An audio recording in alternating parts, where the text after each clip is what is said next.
coronavírus mexeu com a vida de todo mundo. E hoje eu vou conversar com um amigo que tem uma vida bastante agitada, porque é funcionário da meteorologia e diretor de jornalismo da TV Tapajora, que é o conceituadíssimo jornalista Wellington Lima. Wellington, o canal do J. Parente gostaria de saber como é para uma pessoa como você, que tem uma vida bastante ativa, de repente se vê forçado a ficar a maior parte do tempo em casa.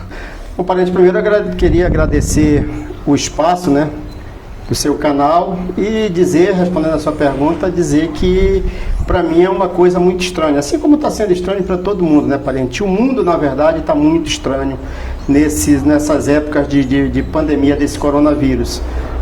Eu me vi bruscamente, tendo que ficar em casa, tendo que cortar minhas atividades diárias, principalmente na televisão, que eu levantava bem cedo, ia para a televisão, iniciava aquela correria de todo dia, como é a correria do jornalista numa redação de televisão, e de uma hora para outra eu tive que ficar em casa atendendo recomendações dos médicos, que a gente faz parte de um grupo de risco, e eu tenho a minha esposa também, que é professora e que também passa por alguns problemas de saúde, e a gente precisa cumprir as recomendações médicas nesse momento, que são de distanciamento social. Portanto, eu me vejo nesse momento em casa, trabalhando home office, como muita gente está fazendo hoje em dia, assim, dando assessoria ao pessoal, trabalhando, acompanhando as reportagens, sugerindo pautas para o pessoal do jornalismo, da televisão, mas confesso que me sinto pouco à vontade, E passado já mais de 2 semanas, começa a bater um pouco aquele comodismo. Eu hoje já até reluto um pouco em sair de casa, a gente assistindo direto esse noticiário de televisão, e tenho nos últimos dias até me poupado um pouco desse noticiário que está muito pesado, mas qualquer hora que a gente liga a televisão, o noticiário é sempre o mesmo e as notícias não são nada animadoras. Eu torço para que em algum momento eu ligue a televisão e ouça alguma notícia animadora de que se descobriu um medicamento para combater essa doença, de que se descobriu uma vacina. Por enquanto a gente tem só notícias de que as coisas estão muito incipientes ainda, mas eu torço para que chegue esse momento, Parente, de que a gente possa voltar, possa retomar as nossas atividades normais. E não só nós, porque o país, o mundo, o nosso estado e a nossa cidade precisa retomar as atividades normais. A cada dia que se passa, a cada semana que se passa, a cada mês que se passa com essa pandemia, com as pessoas ficando em casa sem produzir, o buraco vai ficando maior, no orçamento das famílias, no orçamento das empresas, no orçamento do município, do estado e do país. Portanto, a gente já começa a pensar o que vai ser daqui para frente, o pós dessa pandemia. A gente espera por momentos também muito difíceis como esse, mas a gente espera sair dessa, que é para poder trabalhar. Trabalhando a gente tem a possibilidade, a gente tem a certeza que está cada vez mais próximo de voltar a produzir e o país, a cidade, o município voltar a crescer. Mas por enquanto estamos nesse compasso de espera, o que nos dá uma coisa muito ruim, aquilo de ter que ficar em casa, e a gente fica em casa porque se vê obrigado. Então é uma situação muito difícil, muito complicada, mas por enquanto a ordem é ficar em casa. Você falou, Wellington, na possibilidade do surgimento de uma vacina, que é o que todo mundo espera que aconteça. Primeiro demora um pouco para sair uma vacina, depois vamos torcer para que ela saia o mais rápido possível. Mas vai haver um problema da produção em massa dessa vacina, porque são hoje bilhões de pessoas que são afetadas, direta ou indiretamente, e precisaria que toda a população do mundo fosse vacinada. E quando a gente para pensar nisso, há uma preocupação muito grande, Com certeza, Parente. A questão da vacina é uma coisa para médio prazo, Uma vacina segura, uma vacina que imunize a população desse mal. As pesquisas indicam que elas não vão sair antes de 8 meses. Isso num cálculo bem otimista. Mas tudo o que acontece de errado, Parente, a gente precisa tirar sempre lições positivas para frente. E eu penso que nesse momento em que a gente está vivendo essa pandemia, uma das coisas que eu tenho observado, e todo mundo tem observado, porque não se fala também de outra coisa, é a questão da pesquisa. Eu acho que nunca se falou tanto em pesquisa nesse país e no mundo como está se falando agora. Todo mundo está trabalhando em pesquisa, todas as universidades, todos os laboratórios, todas as empresas, elas estão trabalhando em pesquisa 24 horas. E aí faz a gente despertar para essa necessidade que é você investir em pesquisa, investir na ciência. E era uma coisa que o governo estava deixando de lado. O governo vinha cortando bolsas, o governo vinha cortando uma série de incentivos para a ciência e agora voltou, sentiu-se, né, na verdade, a necessidade que se tem de trabalhar em pesquisa. E eu penso que depois dessa pandemia, o país, com certeza, o sistema de saúde brasileiro e o sistema de saúde do mundo vai sair muito melhor dessa situação. A gente vê hoje a dependência que nós temos, né, de insumos para a saúde de outros países e principalmente da China, né, que é o país hoje que exporta quase que mais de 90% dos insumos usados na saúde são importados da China. E está todo mundo hoje tendo dificuldade de adquirir produtos, né, para a saúde, porque esses produtos não são fabricados aqui no país. Hoje, a lição que se tira para o futuro é que é preciso investir mais na pesquisa, o país precisa ser mais autossuficiente na produção de insumos para a saúde, porque nós estamos vendo agora a situação em que estamos passando, né, nos hospitais, a dificuldade que os médicos, que os profissionais de saúde estão tendo para trabalhar, para atender todos os pacientes que chegam aos hospitais necessitando de um atendimento médico especializado. E a gente espera que aqui em Itaituba também, que a gente tem visto as ações do governo municipal nesse sentido, a gente espera também que o nosso sistema de saúde público saia fortalecido depois que passar toda essa pandemia. O impacto imediato na economia foi a maior preocupação depois da preocupação com o vírus. E hoje já se fala, o FMI prevê que o Brasil pode ter uma queda no seu PIB em relação ao que estava sendo esperado de até 7%. Países como a Índia podem cair 5% e outros países por aí afora. E a gente vê, Wellington, que a preocupação é geral com esse problema da economia, porque afinal de contas o mundo parou. As fábricas deixaram de produzir, as pessoas que trabalhavam na informalidade ou os profissionais liberais passaram a perder rendimento e alguns ou muitos até sem nenhum rendimento. E essa é uma preocupação muito grande que tem sido demonstrada, inclusive pelo presidente do Brasil, o presidente Jair Bolsonaro. Só que ele quer fazer do jeito dele, essa que é a diferença. Os outros todos estão preocupados, mas estão cumprindo as orientações das autoridades de saúde. O nosso presidente quer fazer do jeito dele. E nós vivemos então duas preocupações no Brasil, além da questão, para não dizer três, né? Além da questão da própria pandemia, o impacto na economia e o presidente, as decisões atabalhoadas do presidente. Wellington, como é que você analisa isso? Bom, são várias perguntas numa só, né, parente? Primeiro, a questão da economia.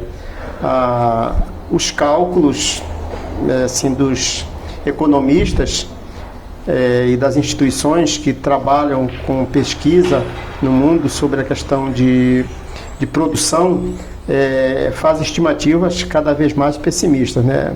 O Brasil falou-se inicialmente em 5% do PIB, depois chegou a 7%, tem gente que já fala até em 10% de PIB negativo. Então, assim, a gente tem que esperar para ver, né? Porque todas essas expectativas, elas podem se confirmar, mas, assim, de repente, pode ser que a gente tenha uma reação um pouco mais rápido e que esse corte, que essa retração, que essa recessão, ela seja um pouco menos acentuada do que se imagina. Mas todos os prognósticos apontam realmente para uma queda muito grande na produção. E é de se esperar porque o país está praticamente parado, né?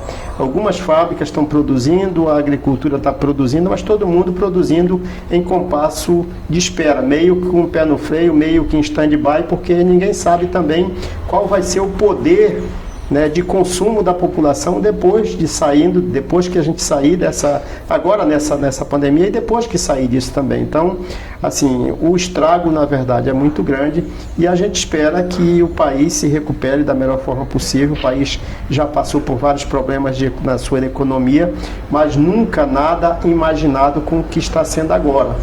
Com relação ao presidente, o presidente, eu até estava outro dia fazendo uma reflexão e ele, como militar, me parece que foi um militar muito indisciplinado quando estava no Exército, porque as atitudes do presidente, elas contrariam todas as recomendações das autoridades de saúde.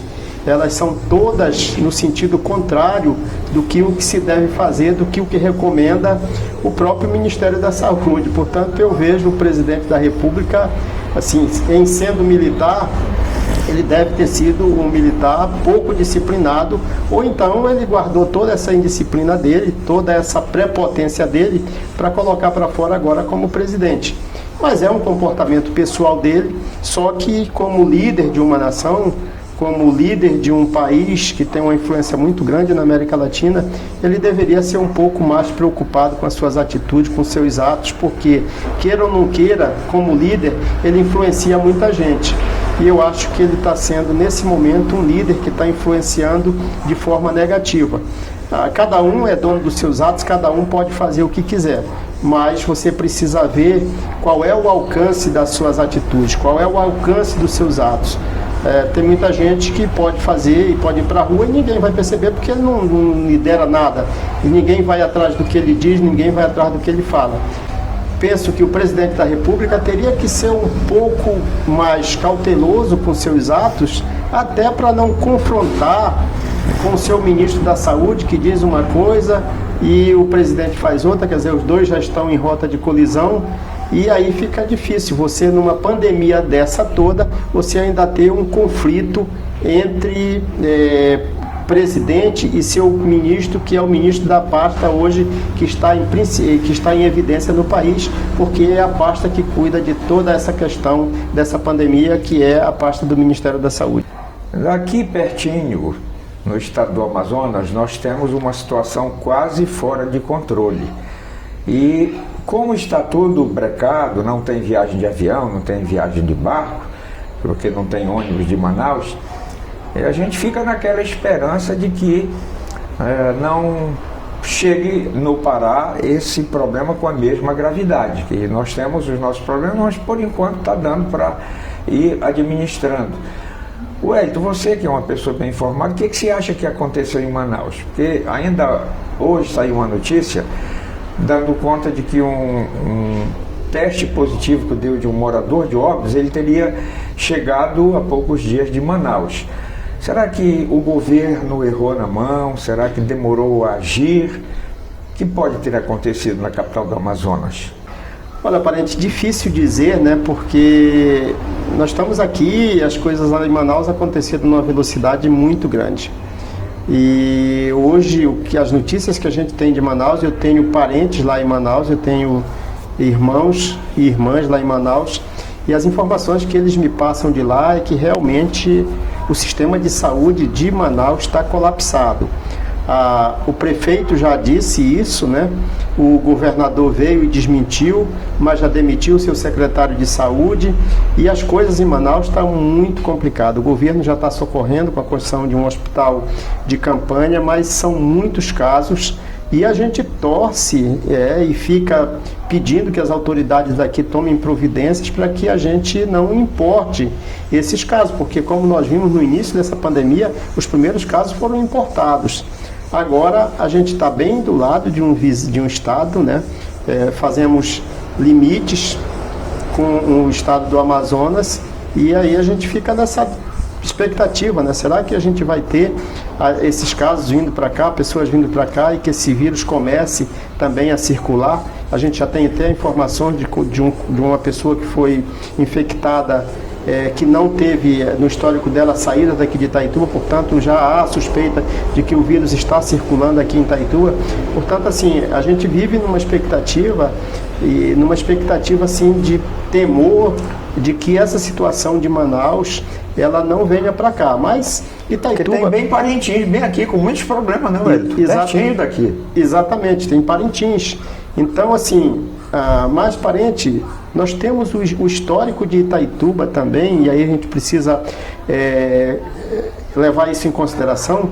Nós temos atravessado alguns problemas de saúde pública, inclusive graves, como foi a febre amarela, como é o caso da gripe do H1N1, como é a questão do hantavírus e outras, a tuberculose mesmo, que não é vírus, mas é uma bactéria, e a malária também, quer dizer, e a gente tem atravessado bem essas crises no sistema de saúde sem grandes vítimas, e é o que a gente espera novamente, que Deus abençoe a nossa terra, né, como diz a música, para que a gente atravesse mais essa pandemia sem grandes problemas para a população. A economia não tem jeito, a economia já está sofrendo bastante, e o que a gente espera também é que a briga política que se travou, né, parente, em decorrência de tudo isso, a gente vê, além dessa briga contra o vírus, essa guerra, como diz o ministro da Saúde, contra o vírus, há também uma guerra política sem precedente, sabe? A gente é surreal como as nossas autoridades estão se comportando nesse momento de crise, nesse momento de pandemia. É uma briga dos governadores, do presidente, de ministros, um conspirando contra o outro, quer dizer, então é uma situação muito grave a que nós estamos vivendo, e no Brasil ainda muito mais agravado por essa questão da briga por protagonismo político num momento em que se deveria pensar exclusivamente em salvar vidas e em salvar a economia do país. O Brasil foi o único país que eu conheça que partidarizou o problema da pandemia. Aqui virou problema político, talvez até mais do que problema de saúde, virou um problema político. Mas voltando à questão da economia, Wellington, eu assisti hoje a um vídeo do empresário Bartô, da Academia Sheik. No final do vídeo, ele chegou a desligar o seu celular porque a emoção tomou conta dele. É uma situação que não é só dele, tem outros empresários passando por situações semelhantes, mas o Bartô, que é uma pessoa que se comunica com facilidade, tem dado a cara a tapa. E está tudo parado, as contas continuam aparecendo, os compromissos são os mesmos, tem o pessoal para pagar e não pode abrir. Essa é a grande preocupação, o impacto na economia, porque depois esperamos, Wellington, que esse vírus não demore tanto, que essa pandemia seja debelada o mais rápido possível, porque de fato a quebradeira vai ser muito grande pelo mundo todo, mas dói sempre mais quando é mais perto da gente. Parente, o relato do Bartô, ele é mais um no meio de tantos relatos dramáticos que a gente tem acompanhado nesse momento de pandemia. O Bartô é um empresário que depende, né, de estar com seu comércio funcionando para receber seus clientes, mas a gente tem visto, eu tenho também recebido vários vídeos de outras pessoas, de trabalhadores informais, que também estão parados e que não tem como permanecer parados, porque se você parar, você não consegue ganhar. E as pessoas vinham se alimentando do que ganham no dia a dia. Então, assim, é uma situação muito delicada. A gente ouve e eu fico bastante sensibilizado com essa situação. Eu imagino também aqueles trabalhadores que perderam seus empregos, que foram dispensados dos seus empregos ou que trabalhavam de forma autônoma e hoje tem que ficar em casa, mesmo porque na rua tem pouca gente para comprar. E essas pessoas, elas não tinham nenhuma condição de fazer uma poupançazinha para agora, nesse momento de dificuldade, poder ficar em casa. Então, assim, quem pode ficar em casa, quem tem condições de ficar em casa, quem tem um pouco um pouco mais de recurso, pode ficar em casa, mas quem não tem, eu também assim entendo a necessidade que essas pessoas têm de sair, e aí a gente volta um pouco aos apelos que o presidente tem feito nesse sentido, de que as pessoas precisam sair para trabalhar. Eu entendo que sim, talvez a forma como ele se expressa, que seja a forma não seja mais adequada, mas realmente é uma situação muito complicada. Então, relatos como esse do Bartô, a gente tem visto de muitos empresários, de muitas pessoas que hoje estão em casa porque querem preservar a sua saúde e querem preservar a saúde das pessoas que moram com elas, principalmente as pessoas que estão na faixa de risco, mas realmente uma situação muito complicada. Eu torço e oro, faço minhas orações todas as noites pedindo a Deus que Ele nos livre o mais rapidamente desse vírus, porque, como disse no início da nossa conversa, parente, deixou o mundo muito estranho, e a forma com que as pessoas hoje estão se relacionando assim, é uma forma muito esquisita, e a gente espere que as coisas voltem logo ao normal para que a gente possa voltar ao nosso convívio, aquele convívio familiar, aquele convívio que a gente tinha mais expansivo, de chegar e bater papo com todo mundo, sem ter a preocupação hoje de saber se a pessoa está contaminada ou não, está infectada ou não, porque esse é o grande problema dessa doença, né, parente? É que a gente não sabe quem está infectado ou não. Exato. As pessoas algumas são assintomáticas, a maioria, 80%, segundo as autoridades da saúde, as pessoas são assintomáticas. Então elas podem estar com o vírus, não apresentar sintomas, mas está transmitindo para você que pode apresentar sintomas, às vezes na forma leve, mais aguda e até a forma mais grave da doença. Esse que é o grande problema. Nós estamos nos aproximando do fim do nosso bate-papo, mas eu gostaria de abordar com você, Wellington, uma questão que está sempre sendo colocada por quem é contra o isolamento. A decisão de governadores e prefeitos, em sua esmagadora maioria, pela manutenção do isolamento. Você acompanha as notícias e sabe que os países da Europa, e isso inclui também um país da América do Norte, que é os Estados Unidos, que apostaram em liberar, todos se arrependeram amargamente. Foi assim com a Itália, foi assim com a França, está sendo assim com a Espanha e com o Reino Unido e também com os Estados Unidos. A Alemanha trancou tudo muito cedo e já está falando em reabrir o comércio a partir da próxima segunda-feira. E aqui nós estamos com tudo travado. Tem alguém que esteja certo nessa história ou vai ter que se esperar para ver quem tem razão? Parente, eu acho que a própria história dessa doença, embora seja uma coisa muito nova, mas ela está mostrando que aqueles países que tiveram um pouco mais de disciplina, como foi o caso da Alemanha, como foi o caso da Coreia do Sul, outro país não me recordo agora, mas principalmente esses dois, mostra que a doença fez muito menos vítimas do que está fazendo nos outros países. O Brasil, ele teve um pouco mais de tempo para se planejar, né? Quando começaram a surgir os primeiros casos na China e depois na Europa, o Brasil já começou, o Ministério da Ciência, Ministério da Educação, já começou a se programar. Mas se lá os europeus, os asiáticos, que são muito mais disciplinados que nós aqui, eles tiveram todos esses problemas, imagina a gente aqui, se não tivessem sido tomadas todas essas medidas de isolamento, como a coisa não estaria.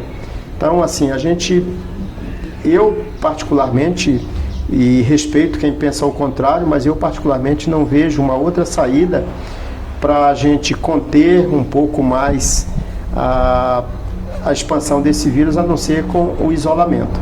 E aí eu volto a fazer novamente um pouco lá no início da nossa conversa. Todo dia que eu ligo a televisão, espero com a notícia de que já se encontrou um remédio, de que já se tem uma vacina em andamento, e a gente já tem algumas coisas nesse sentido. o ministro da Ciência e Tecnologia hoje deu uma informação de que já está sendo testado em algum grupo restrito de pessoas um medicamento que está até agora se mostrando muito positivo no combate a essa doença, e a gente espera que isso dê certo. Então a gente torce todo dia para que as autoridades da área de saúde, os pesquisadores, apresentem uma notícia boa nesse sentido, para que a gente tenha um pouco mais de paz, um pouco mais de alívio e um pouco mais de tranquilidade, porque parente, a situação chegou a tal ponto que você vai na rua e você vai olhando para o lado, dentro de um supermercado, por exemplo, você fica olhando para o lado, para as pessoas já com uma certa desconfiança. Então, tudo isso, esse vírus trouxe uma carga, sabe, negativa, que abala o psicológico da gente. Então a população também... E mudou as relações, né? Mudou as relações. Então até para você ficar em casa, você tem que ter um pouco de tranquilidade para você não ser afetado, principalmente quem tinha uma rotina intensa. Para você ficar agora parado dentro de casa, você tem que ter um pouco de tranquilidade para você não entrar em depressão, no início de um princípio de depressão, porque realmente a coisa não é fácil. Eu penso como você, eu estou também em isolamento, só saio quando estritamente necessário, tenho que continuar fazendo o trabalho, tomando todas as precauções recomendadas pelas autoridades de saúde, mas fico a maior parte do tempo em casa, porque sou idoso e diabético, motivos de sobra para não me expor desnecessariamente. Meu prezado amigo Hélito, muito obrigado por ter nos recebido, eu e o cinegrafista Parentinho, na sua casa, para a gente bater esse papo e levar essa informação para as pessoas que estão em casa precisando muito de alguma coisa nova, de algum vídeo novo, porque a gente sabe que esse enclausuramento tem diversos desdobramentos, tem gente que fica mais tranquila, tem gente que fica mais agitada, e eu quero agradecer a sua disponibilidade. Parente, mais uma vez eu agradeço o espaço e parabenizar, pela iniciativa de criar esse canal de comunicação. Eu tenho acompanhado o seu trabalho, tenho acompanhado as entrevistas. É mais um espaço, que o Jornal do Comércio tem criado para dar voz e vez às pessoas que nem sempre têm a oportunidade de aparecer nos canais de televisão, nas emissoras de rádio, que são veículos que atingem um número muito maior de telespectador, de ouvintes, e o seu canal ele tem preenchido esse espaço e com muita competência, como foi todos os trabalhos que você fez até agora, sempre com muita competência. Parabéns e sucesso no seu trabalho e sucesso no canal. E fique em casa se for possível.